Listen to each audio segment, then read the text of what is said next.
지금부터 7년 전, 그러니까 미국의 오바마 대통령이 재임 시절에 미 백악관에서 있었던 한 사건이 일본 전역에 소개가 됐습니다. 그것이 무엇이냐면 93세로 사망한 일본계 미국인 고든 히라바야시에게 미 정부가 자유훈장을 추서한다는 내용이었는데요. 그 수요식에는 가수 밥 딜런 등 12명과 함께 히라바야시의 부인이 함께 참석을 해서 훈장을 받았다고 합니다. 자유훈장은 미 정부가 인권 향상에 기여한 민간인에게 주는 최고 등급의 훈장입니다. 당시 한국 언론에서는 이 사실을 그냥 짤막하게 언급을 했는데요. 그러나 일본 사회에서는 큰 이슈가 된 사건이고, 그리고 특별히 일본 정치인들이 너무나 좋아할 만한 사건이었습니다. 고든 히라바야시는 2차 세계대전 때 미 정부가 일본계 미국인을 강제 수용소에 가둔 것은 불법이다라는 것을 끈질기게 고발한 인물입니다. 1941년 일본의 진주만 기습으로 인해서 미국은 공황 상태에 빠집니다. 그래서 취한 조치가 미국 내에 거주하고 있는 일본계 미국인을 잠정적인 적으로 산정을 해서 그들을 캘리포니아 등 10개 지역에 강제 수용소로 만든 다음 다 집어넣는 일이었습니다. 그들의 수가 대략 한 12만 명 정도 됐다고 하는데요. 수용소 안에는 학교도 병원도 있었고 주민자치위원회도 있었다고 합니다. 물론 어떤 학살이나 강제 노동, 어떤 가족 간의 생이별 전혀 없었죠. 하지만 엄연한 미국 시민을 단순히 일본계라는 이유 하나만으로 강제 수용소에 가둔 것은 이건 분명히 국가에 의한 폭력이었습니다. 당시 대학생이었던 히라바야시는 강제 수용소행 버스를 타라는 미 정부의 명령에 불응합니다. 결국 그는 재판을 받고 1년이 넘는 감옥 생활을 해야 했습니다. 전쟁이 끝난 후 사회학자가 된 히라바야시는 1983년 대학 교수직에서 물러나자 본격적으로 일본인 강제 수용소의 불법성을 고발하는 일에 뛰어들었습니다. 결국 1987년 미 대법원은 당시 미국 정부가 일본인 강제 수용소를 세워야 할 만한 군사적인 이유가 없다는 점을 인정해서 45년 만에 히라바야시를 무죄 판결을 내렸습니다. 뒤이어 미국 대통령은 일본인 강제 수용소는 전쟁 중 우리가 저지른 최악의 실수다라고 하는 사죄 편지와 함께 한 사람당 배상금 2만 달러를 일본계 시민 12만 명 전원에게 배상했다고 합니다. 당시 일본 언론은 오바마 대통령의 훈정을 수여하며 히라바야시처럼 잘못에 맞서 싸우는 시민 덕택에 미국은 더 좋은 나라가 됐다라고 말했다고 전했습니다. 당연히 일본이 좋아할 만한 소식이죠. 제가 이 뉴스를 처음 접했을 때 느꼈던 감정은 황당함이었습니다. 일본인을 강제 수용소에 가둔 것은 잘못이다, 이렇게 이야기하고 또 그렇게 주장하는 사람을 영웅시하는 일본 사회가 비슷한 시기에 한국 사람들을 강제징용으로 끌고 가고 일본군의 성노예로 정말로 꿈 많은 어린 소녀들을 왜 그렇게 유린했는지, 그리고 지금도 그것에 대해서는 침묵으로 일관하고 자기들은 잘못이 없다라고 생각하는 지금의 일본 정부의 모습이 겹쳐졌기 때문입니다. 그리고 지금도 계속되고 있는 일본군 성노예 피해자 할머니들의 수요 집회에도 일본은 묵묵부답으로 일관하고 있죠. 이런 일본의 모습을 보면 이 말이 떠오릅니다. 내가 하면 로맨스고 남이 하면 불륜이다. 다른 사람의 잘못, 다른 사람의 어떤 실수한 것에 대해서는 적나라하게 비판하면서 정작 같은 문제로 자기 자신을 돌아보지 못한다라는 것입니다. 철저하게 자기중심적으로 이중적인 모습을 가지고 대하는 이러한 모습, 사실 이러한 모습은 죄악된 인간의 모습을 그대로 투영하는 것이라고 할 수가 있습니다. 나한테는 관대하고 다른 사람들한테 엄격한 이러한 모습, 이것이 죄악된 인간의 모습이죠. 바로 오늘 본문도 이러한 비슷한 내용이 등장하는 내용입니다. 여러분, 오늘 본문 말씀은 너무나 유명한 내용이죠. 그리고 오늘 본문을 보면 예수님이 미스테리한 행동이 등장하는 내용입니다. 자, 오늘 본문을 보면 예수님께서 아침에 일찍 성전에 가십니다. 그러자 당시 예수님을 올가매기 위해서 혈안이 되어 있는 종교 지도자들이 음행 중에 잡힌 여인을 끌고 옵니다. 그리고 예수님 앞에 철퍼덕 내려놓고 이렇게 질문합니다. 모세 율법에 의하면 이 여인은 돌로 쳐 죽여야 됩니다. 당신은 어떻게 하시겠습니까? 예수님께 질문하죠. 여러분, 이 질문, 종교 지도자들이 제기하는 이 질문은 굉장히 난처한 질문입니다. 왜냐하면 지금까지 예수님은 사랑에 대해서 가르치셨습니다. 그리고 말로만 가르치셨을 뿐만 아니라 그분 스스로가 행동으로서 사랑을 보여주셨죠. 당시 사람 취급받지 못했던 세리와 창녀들, 그들과 함께 어울리고 한 상에 둘러서 먹고 마시며 사랑을 몸소 실천해 보여주셨습니다. 근데 그런 예수님이 음행 중에 잡힌 그 여인을 향해서 돌로 쳐 죽여라 라고 이렇게 얘기한다면 지금까지 했던 예수님의 가르침과 너무나 거리가 먼 그러한 모습이 되는 것이죠. 반대로 만약에 그 여인 죽이지 말아라, 용서해줘라 라고 한다면 여러분, 이것은 드러내놓고 모세 율법을 어기는 것입니다. 그러니까 지금 예수님은 이러지도 못하고 저러지도 못하는 굉장히 난처한 상황에 처한 것입니다. 그런데 여러분, 어쩌면 지금 이 상황은 바리새인과 서기관들이 계략을 짜내서 일종의 만들어낸 상황일 수도 있습니다. 여러분 한번 생각해 보시기 바랍니다. 간음 중에 잡혔습니다. 그 현장에서 잡힌 것이죠. 그러면 여러분, 간음이라는 것은 혼자 행하는 것이 아니죠. 상대가 있어야 됩니다. 근데 여기 현장에 지금 잡혀온 사람은 여성 한 명뿐입니다. 남성은 보이지 않습니다. 그래서 몇몇 학자들은 이러한 주장을 합니다. 당시 종교 지도자들, 예수님을 정말 올가매고 예수님을 걸려 넘어뜨리기에 정말 혈안이 되어 있는 종교 지도자들이 어떤 한 남성과 짜고 정말로 가난한 한 여인에게 접근해서 돈을 줄 테니 성관계를 맺자라고 제안했다라는 겁니다. 물론 그 여인은 처음에는 거부했겠죠. 하지만 너무나 가난했기 때문에 그 제안을 받아들인 겁니다. 마침 관계를 맺는 그 장소에 미리 종교 지도자들이 숨어 있다가 그 현장을 급습한 것이죠. 당연히 그 여자는 붙잡혔습니다. 근데 그 남자는 자기 편인이기 때문에 조용히 놔준 것이죠. 그래서 그 여자를 지금 예수님께로 끌고 온 것입니다. 글쎄요, 이게 사실인지는 모르겠지만 어느 정도 타당성이 있는 내용 같습니다. 만약에 그렇다면 여러분, 오늘 본문은 이 여성은 죄인이기 이전에 사회적인 약자로서 종교 지도자들의 계략에 노란한 피해자라고 할 수가 있습니다. 어찌되었든 여인은 지금 예수님 앞에서 수많은 둘러싸여 있는 남성들 앞에서 두려움에 바들바들 떨고 있습니다. 그리고 예수님 역시도 너무나도 난처한 상황에 처한 것이죠. 바로 그 순간 갑자기 예수님께서 허리를 굽히십니다. 그리고 손가락으로 땅 위에 무언가를 쓰기 시작하십니다. 그리고 다시 허리를 펴셔서 예수님 주변에 있는 종교 지도자들, 수많은 사람들 향해서 이렇게 말씀하십니다. 너희 중에 죄 없는 자가 먼저 돌로 치라. 그 말씀을 들은 거기에 있는 종교 지도자들 그리고 수많은 사람들이 성경에 의하면 양심의 가책을 받고 양심의 찔림을 받고 하나씩 떠나갔다라고 이야기를 합니다. 결국 혼자 그 여인이 남게 되고 그 여인을 향해서 예수님이 이렇게 말씀하십니다. 나도 너를 정죄하지 아니하노니 다시는 죄를 범하지 말라. 여기까지가 오늘 본문 말씀의 내용입니다. 그런데 여러분, 우리가 오늘 이 본문 말씀을 대할 때 한 가지 의문이 들게 됩니다. 왜냐하면 예수님께서 너희 중에 죄 없는 자가 먼저 돌로 치라라고 했을 때 거기에 있는 종교 지도자들 중에 정말로 예수를 잡고자 혈안이 되어 있고 정말로 예수를 잡고자 하는 독한 마음을 품고 있었다고 한다면 예수님이 아무리 그렇게 얘기해도 돌을 들어서 그 여인을 칠 수 있습니다. 예수님을 걸려들여서 넘어뜨리기만 할 수만 있다면 예수님이 그렇게 얘기한다 할지라도 얼마든지 돌을 들어서 그 여인을 칠 수가 있다라는 것이죠. 그런데 예수님이 그 말씀이 떨어짐과 동시에 그들 모두는 양심의 찔림을 받습니다. 양심의 가책을 받은 것이죠. 그리고 하나씩 떠나가기 시작합니다. 어떻게 그럴 수가 있는가? 물론 예수님의 말씀에 영적인 권세와 권능이 있어서 그렇다, 물론 그렇게 볼 수도 있습니다. 하지만 우리가 오늘 본문 말씀을 좀 자세하게 보면 그거보다는 다른 이유가 있다라는 것을 알게 됩니다. 오늘 본문 말씀 앞, 그러니까 요한복음 7장을 보시면 이거는 초막절 절기에 대한 내용입니다. 여러분, 초막절은 7일 동안 지켜졌는데 요한복음 7장은 바로 그러한 배경에서 쓰여진 것이죠. 그런데 요한복음 7장 37절을 보면 명절 끝날이라고 나옵니다. 즉 이것은 초막절 마지막 날 7일째 되는 날이라는 것이죠. 그리고 오늘 본문이 벌어진 사건, 이 사건은 8장 2절을 보면 아침에 벌어진 사건입니다.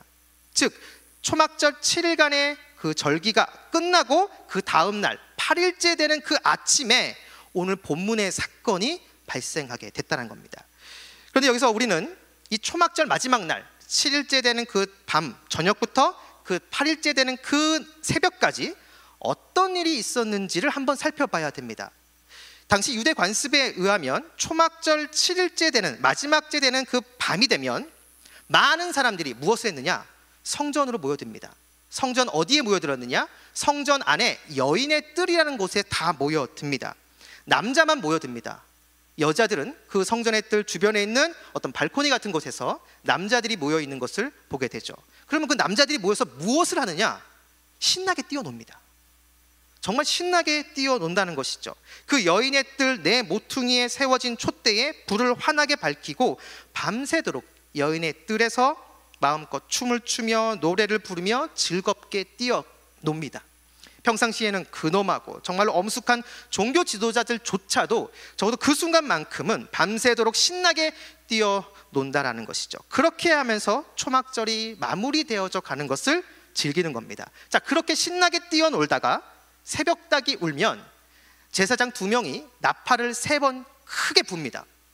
3번을 크게 불면 그때 거기에 있는 사람들 중에서, 랍비 중에서 가장 나이가 많은 사람이 죄를 사해 주시는 하나님이란 주제로 찬양을 부릅니다. 모든 사람들이 그렇게 찬양을 부릅니다.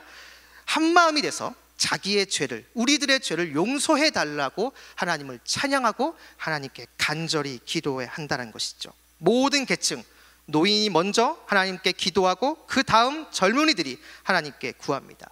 우리들의 나의 죄를 용서하여 주시옵소서. 내가 지은 추악한 죄를 하나님, 자비가 풍성하신 긍휼이 많으신 하나님, 나의 죄를 용서해 주시옵소서. 그렇게 하나님을 찬양하고 하나님께 간절히 기도한다는 것이죠.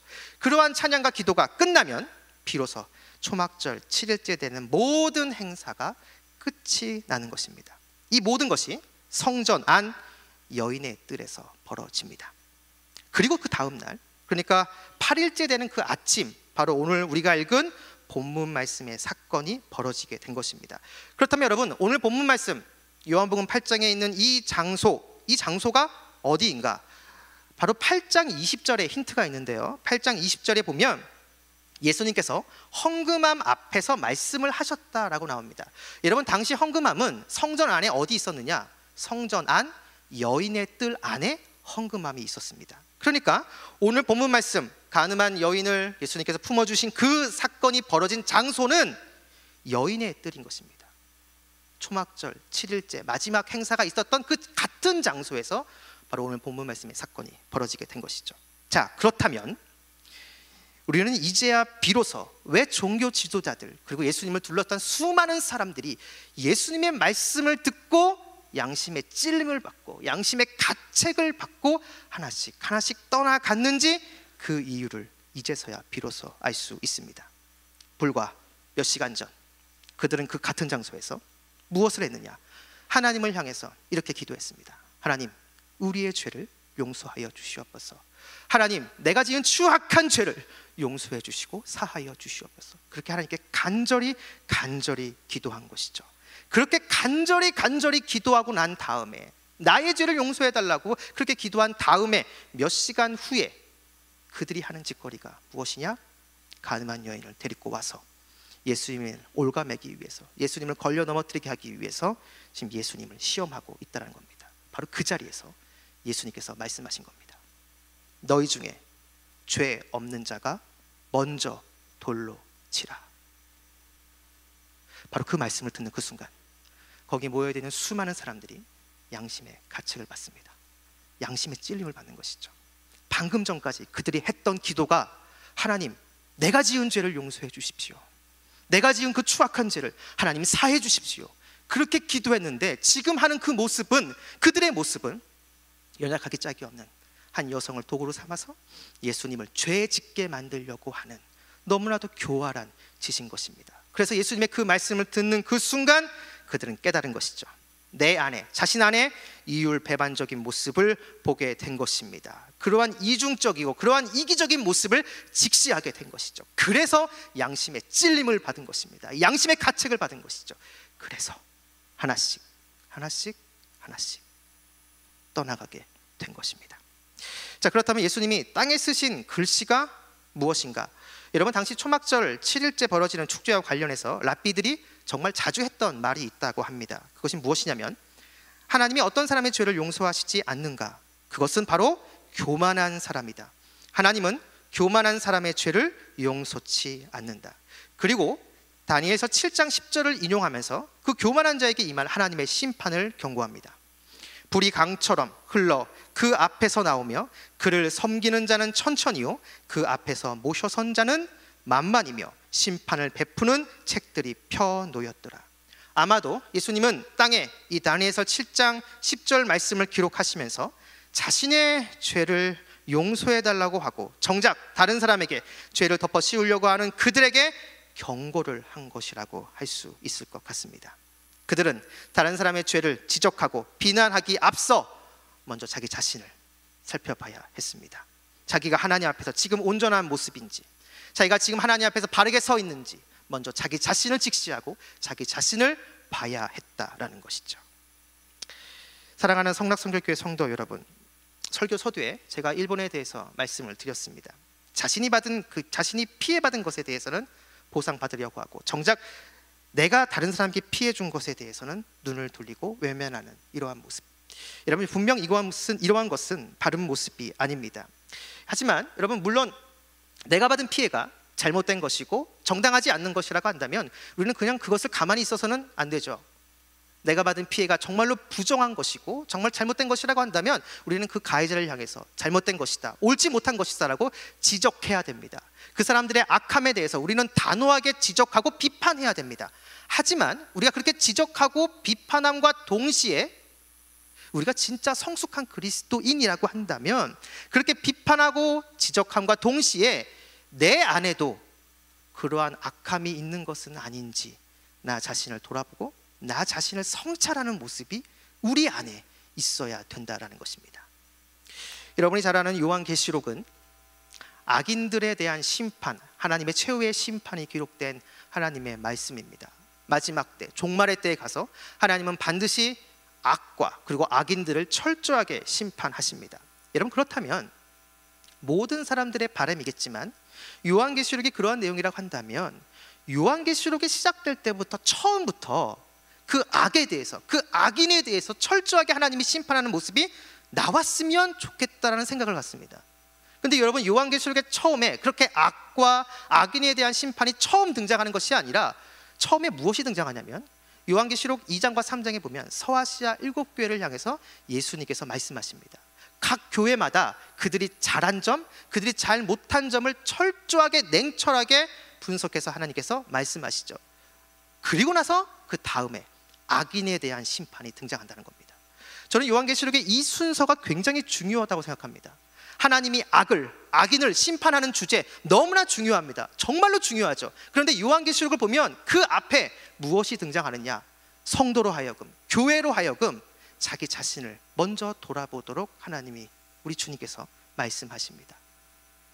내가 그토록 싫어하고 내가 그토록 비난하고 내가 그토록 정죄하는 그 악한 사람의 그 악이 혹시 내 안에도 존재하는 것은 아닌지 나 자신을 돌아보고 나 자신을 성찰하고 나 자신을 점검하고 나 자신을 체크하는 그러한 모습이 교회와 성도 안에 있어야 된다라는 것입니다. 우리는 지금 주님을 기다리는 대림절을 보내고 있습니다. 여러분, 대림절은 본디 2000년 전 예수님께서 이 땅에 오신 것을 기념하는 절기입니다. 하지만 동시에 앞으로 이 땅에 우리에게 다시 찾아오실 예수님을 기다리는 절기입니다. 우리 주님은 다시 오십니다. 여러분, 믿으십니까? 네, 아멘. 다시 오십니다. 분명히 오십니다. 그렇다면 여러분, 다시 오실 우리 주님을 기다려야 되는데 어떠한 자세로 기다려야 될까요? 물론 여러 가지를 이야기할 수 있을 것입니다. 하지만 적어도 오늘 우리가 살펴본 이 말씀의 근거에서 말씀을 드리자고 한다면 하나님 말씀 앞에 매일매일 나 자신을 비춰보고 나 자신을 점검하고 체크하고 나 자신을 돌아보는 자세로 우리 주님을 기다려야 된다는 것이죠. 세상에 존재하는 하나님이 기뻐하시지 않는 악한 것에 대해서, 그 악한 모습에 대해서 우리 그리스도인들은 분명히 지적해야 됩니다. 비판해야 됩니다. 저것은 악한 것이고 하나님이 기뻐하시지 않는 것이라고 단호하게 말할 수 있어야 됩니다. 하지만 동시에 우리 교회와 성숙한 그리스도인은 그렇게 비판하고 지적하는 그 악한 모습이 내 안에도 존재하는 것이 아닌지 나 자신을 돌아보고 나 자신을 점검하며 끊임없이 자기를 성찰하는 모습이 우리 안에 존재해야 된다는 것입니다. 바로 그것이 진정한 교회이고 바로 그것이 진정한 성도라는 것이죠. 바라기는 이곳에 계신 여러분 모두가 오늘 이 말씀 기억하시면서 매일매일 나 자신을 돌아보며 남을 비난하기 전에 먼저 나 자신을 돌아보고 내 안에 있는 죄악의 쓴뿌리들, 이기적인 모습, 자기중심적인 모습, 이율배반적인 모습, 그 모든 것들과 싸우되 피 흘리기까지 싸우며 성결한 삶을 영위해 나가는, 그래서 다시 오실 주님을 진실되게 기다리는 저와 여러분 우리 모두가 되기를 주님의 이름으로 축원합니다.